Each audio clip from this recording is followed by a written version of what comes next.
Hello! Hello mga ka-Dr. Pai. Andito muli ako.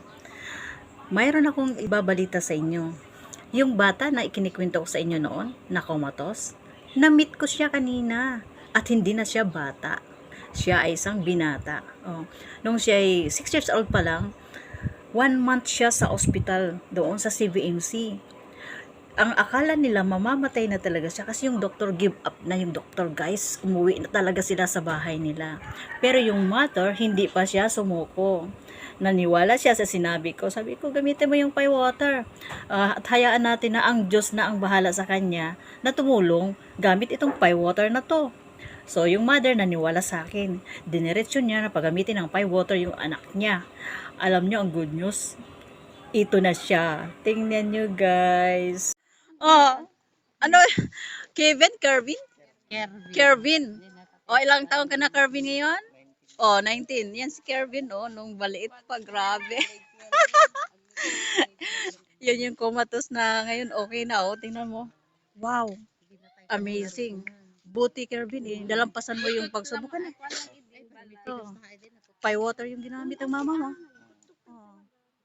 Salamat na lang, mga Kervin. Oh, yan, experience nila. Ubing baby nga surusuwa mga magna idurong ko at may sasaka na siya kasi kung idurong patak direk at Nakita nyo?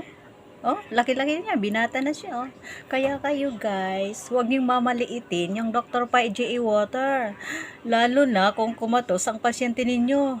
Subukan ninyo to kasi tubig lang naman ito. Kaya lang kagandahan ng tubig na to ay microcluster water, kayang pumasok sa pinakamaliit na ugat natin at higher oxygen. Loaded yan ng mga hydrophilic minerals. Yan yung totoong minerals na galing sa dagat at pinong-pino siya at kayang pumasok kahit sa pinakamaliit na ugat natin sa brain. Kaya tingnan mo yung bata na yan. Oh, yan ang buhay na testimony ko na hindi ako pinapaniwalaan ng iba. Akala nila nagkukwento lang ako ng hindi totoo. Pero yan, oh, totoo yan, guys. Oh, ayan, nakikita nyo, 'di ba? Oh, yan ang buhay na evidence ko. Kaya kayo, gamit na kayo ng pie water para sa mamahal nyo sa buhay para hindi sila mapahamak. Okay? Share mo naman tong video na to para naman makatulong tayo sa iba. Salamat!